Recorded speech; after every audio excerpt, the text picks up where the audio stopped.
Bismillahirrahmanirrahim. Start in the name of Allah Rahman and Rahim. Assalamu alaikum. Zamung da nana video topic the pronoun. Pronoun da the English jibe your dear important part of speech de the wajana the pronoun ahmiyat da pa English grammar ke dear zyate da part one day au pade ke baad the pronoun basic yani pejan galo explain kegi au pararawanu video gano ke baad the pronoun chukum kinds या किस्मना दी हागा बा एक्सप्लेन कीगी नो जमा सारा उसै औ जमा द यूट्यूब चैनल इंग्लिश स्किल्स दर सारा हम सब्सक्राइब करे राजे चखल class start let's talk about pronoun. Pronoun mean isme zamir. Pronoun is a word that is used instead of a noun. Pronoun da haga लफज वी कुम चे दना में पजे इस्तेमालीगी यानी हागा लफज कुम चे दना में दपारा इस्तेमालीगी या ये मुंग दना में पजे इस्तेमालवो हागेला पा इंग्लिशी जबा के प्रोनाउन वयलिशी तासो बावस वय चे मुंगा कुम लफ्जुना दना में पजे इस्तेमालवो नो लका पदे पख्तो जबा के कुम दा हागा त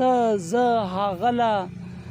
माला दा प्रोनाउन दी او هم دغه سه په انګلیشي ژبه کې هم پروناون وینو تاسو به په دې ویډیو کې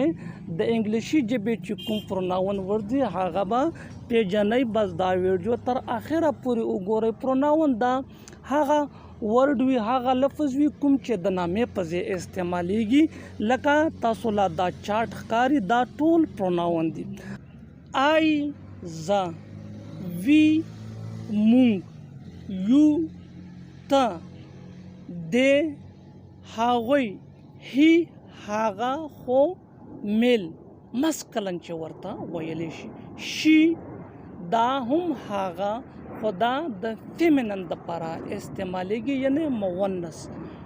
اټ بیجان یا انیمل دپاره دا هم دغسې می مالا اس مونږ دیم هاغویلا هم هاغلا هر هاغلا او ات دلا او ماین زما اورز زمون یورز دستا دیرز د هاغوم او هرز د هاغه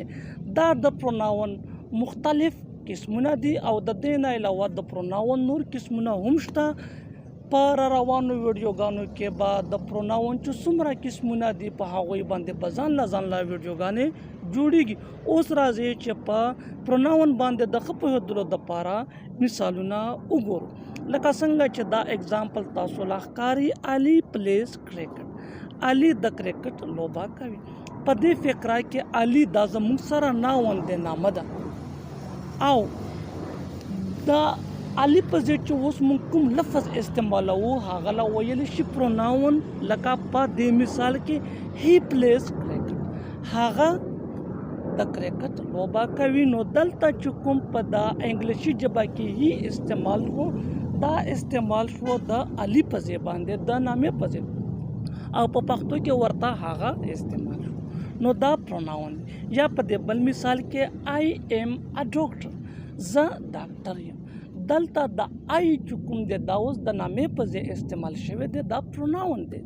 او همداسې په پښتو ژبه کې زه ډاکټر یم یا په دې نیکسټ اگزامپل کې ماجد اینڈ زاهد کلین دروم ماجد او زاهد کمره صفا کوي دلته زموږ سره ناون ماجد او زاهد دي او د دوی دپاره چې کوم پروناون استعمال شوی دی د کلین دروم هغوی کمره صفا کوي نو دا دی دا پروناون دی یا په دې بل مثال کې ایسا علي ما علي ولیدو نو دلته علي دا زموږ سره ناون دی او ایسا هم دلته چې کوم دا هم دی دا اوس د علي د ناون په ځای استعمال شوی دی نو دا اوس پروناون دی ایسا هم ما هغه ولیدو نو دا و د پروناون پیژندګلو زه امید لرم چې تاسو به پروناون څه نه څه پیژندلی وي زما د یوټیوب چینل انګلش سکلز در سره هم سبسکرایب کړئ او انګلیشي ژبه په اسانه پښتو کې زده کړئ. مننه. تھینک یو. ډیره مننه.